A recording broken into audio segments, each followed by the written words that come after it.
একটি ছোট্ট গ্রামে এক মা বিড়াল ছিল, যিনি তার ছোট ছানাদের জন্য দিনরাত পরিশ্রম করতেন।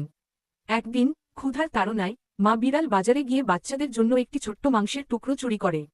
কিন্তু দুর্ভাগ্যবশত একজন লোক তাকে দেখে ফেলে এবং তৎক্ষণাৎ গুলি চালায়। রক্তাক্ত হয়ে মা বিড়াল মাটিতে পড়ে যান, আর তার সারা শরীর লুটিয়ে পড়ে। মানুষজন দ্রুত তাকে হাসপাতালে নিয়ে যায়। এদিকে মা বিড়ালের ছোট ছোট ছানারা মায়ের জন্য কান্না শুরু করে।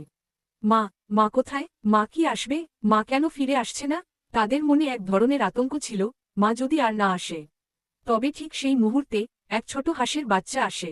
সে শুধুমাত্র পাশেই বসে সান্ত্বনা দেয় না, সে আরও কিছু করার সিদ্ধান্ত নেয়। সে বুঝতে পারে তাকে এককভাবে কিছু করতে হবে। তারপর সে মাটিতে খুঁড়তে থাকে, এমনকি হাত পা নষ্ট হওয়ার মতো পরিশ্রমও করতে থাকে। অবশেষে সে একটি সোনার টুকরো খুঁজে পায়, যা তার কাছে এক অলৌকিক উপহার মনে হয়। সে তৎক্ষণাৎ সেই সোনার টুকরো বাজারে বিক্রি করতে চলে যায়। এটি বিক্রি করে সে প্রচুর টাকা পায়। সেই টাকা দিয়ে প্রথমে মাংস কেনে। তাকে ভেবে পায়, মা না থাকলে তার ছানাগুলোর ক্ষুধা মেটানো কষ্টকর হবে।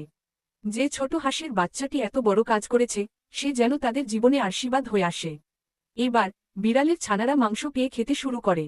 তাদের চোখে হাসি ফিরে আসে, তারা আনন্দে মাংসের উপর ঝাঁপিয়ে পড়ে।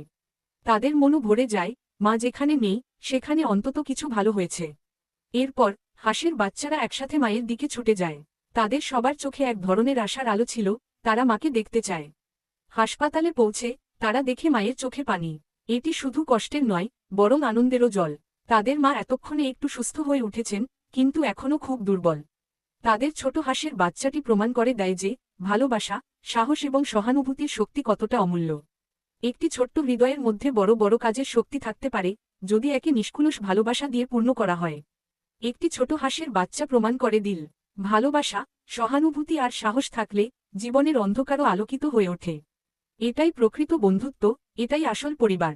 গল্পের শেষে ডাক্তার বিড়ালের মাকে মৃত ঘোষণা করে। তবে সেই মুহূর্তে হাঁসের বাচ্চাগুলি একে অপরকে জড়িয়ে ধরে, নিজেদের ভালোবাসা এবং সাহসী শক্তি পায়। তাহলে আজকের এই গল্পটি কেমন লাগলো? যদি ভালো লেগে থাকে তাহলে আমাদের চ্যানেল ANSAISTUDIO সাবস্ক্রাইব করুন। নতুন নতুন কন্টেন্ট পেতে বেল আইকনটি চাপুন এবং শেয়ার করতে ভুলবেন না।